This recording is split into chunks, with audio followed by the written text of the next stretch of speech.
Hey guys, I just finished up the Prompt Vault Pro and this thing is a beast. So I want to just show you real quick. We'll keep it short so you can see what's here. There's a lot.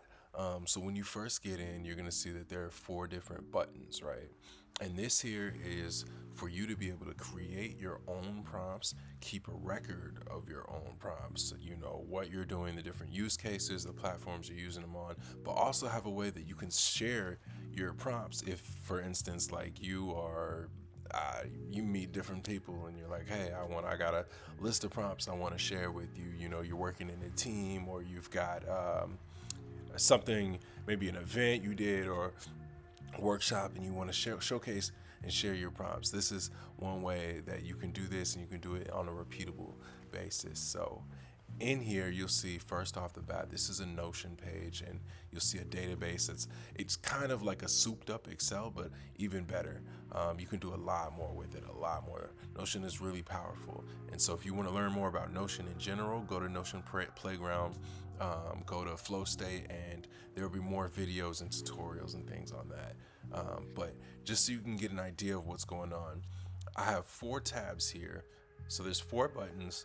If you want to know how anything works, you can just go underneath and it'll tell you how things work. Where we have new prompts, we have mega prompts, we have testing, and we have packs. So this is designed for you to eventually loop your prompts into packs, because at different times, you know, you're gonna get enough that you're like, okay, these are all gonna go together. Let me stick them together. So you can do that, and turn that into a pack, and you can keep track of that. There's actually a way where you can keep track of that. If you're selling the pack, you can see how much the pack is making. Otherwise, you can just, you know, just package it up and use it that way.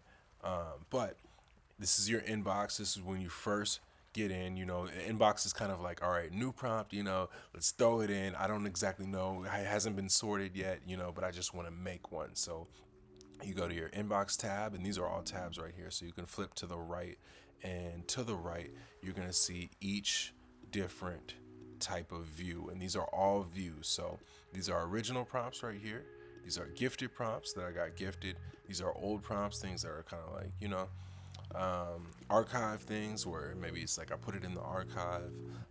I don't need to see it right now. This might be old, it might be archived for another reason. So there's that. This is for processing your packs and things to use later. So you can make views based on what you feel like your needs are as you get to use it. These are just some to get your mind moving, to get you started. But you'll want to customize it to be yours. But obviously, I would say don't overcomplicate it. This can get really complicated very quickly. So you know, you want to keep it fluid, keep yourself in flow, in the flow state. But I'll show you when you make a new prompt. So let's make a new prompt. I'm making it right now, and you see this pinned thing.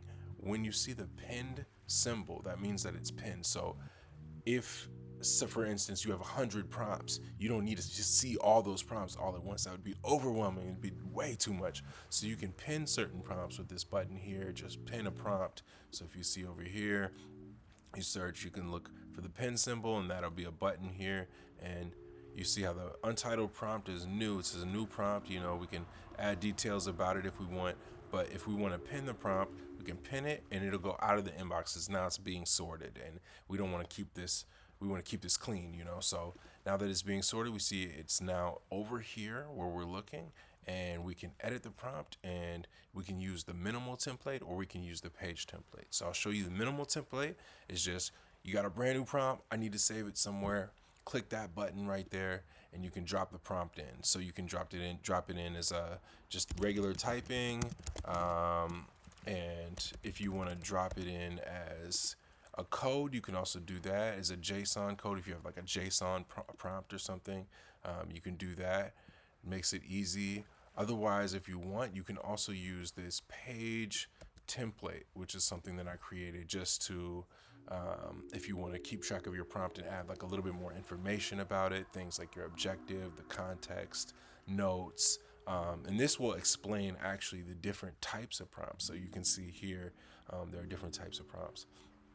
And so I'm not going to go through all of the different kinds of prompts. That's for you to play around with, have fun with. But this is just a general idea of what we got going here. And I'll show you with the packs. We'll probably do a longer video on this. I don't want to make it too long, but you do have a way to keep track of your packs, things that are ready, that are out now. And if you have to pull a pack, you can pull a pack and see the income and different things. So track that. That's pretty fun. These are some extras I put in here. This is just for recently used prompts, extras for deep work, flows, and ideas. So you can see if you're doing some testing, you can test things out. Categories, tools, these are different just sorted views. It's for different ways that your mind might be working. Getting started, a nice little checklist here just to, if you want to get started, daily checklist and whatnot.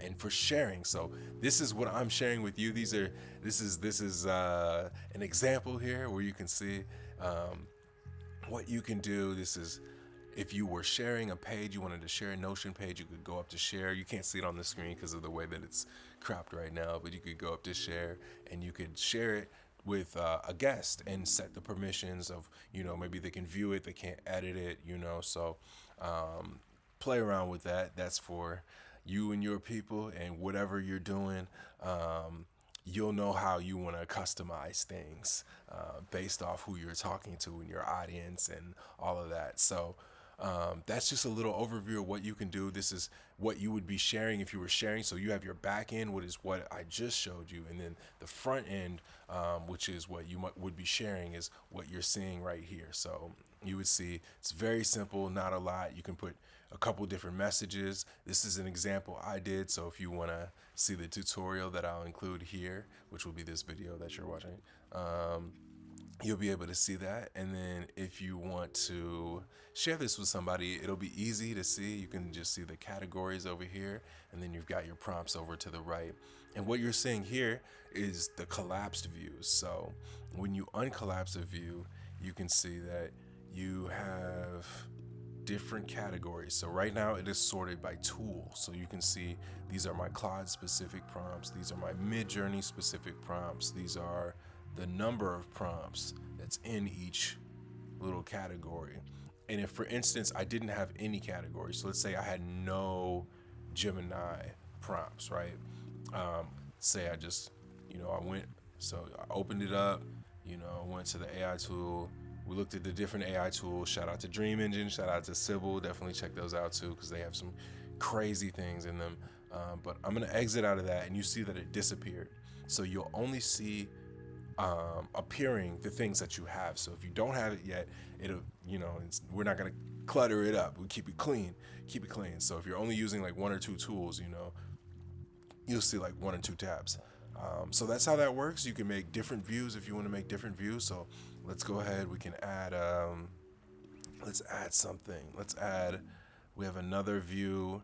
So these are all different views that you'll see in here that you can add and customize. But if you don't want to have all of this showing, you don't need to. And so if I had these are the top prompts right here. So you can see you can customize them if you want. If you want to have pictures, you can do all that. So you can really build upon this and make it what it is. Notion is super powerful, but it can also be a big learning curve if this is brand new to you. So if you want to learn that kind of stuff, like I said, go to Notion Playground and Flowstate. We'll be talking about it, Notion, and everything beyond that, and even more, So this is just a preview of just something I wanted to give to you guys. This will be a freebie. If you find it, you can download it for free if you want to, hey, buy me a coffee, buy me a meal for the day. I appreciate you. It took some time to put together, but this is part of a larger dashboard. So I actually have an all-in-one. You can see here, this is the all-in-one dashboard here for life and business. It's a Life OS dashboard, and it covers a bunch of different areas, because a lot of times as we're learning these things, we get all of this information, we get it in pieces, and I wanted to put all of these pieces together in one command center, that if you were starting your day, you were working on things throughout the week, throughout the month, and you want to be able to stay organized, stay on top of things, and also have some different flows and dashboards, and there, it has a series of mini command centers within it, so that way you can come sit at the computer and do some very high leverage tasks with very little amounts of time, because we have a lot of different things going on. I don't know about you, but my life is busy. Your life might be busy. You might have a lot of things going on. So I wanted to condense a lot of this into something that is usable, repeatable, shareable. And if you think in systems and you want to take things further,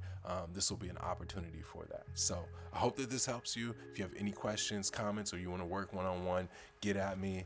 And I think we'll leave it here. I'll see you in the next one. Take care.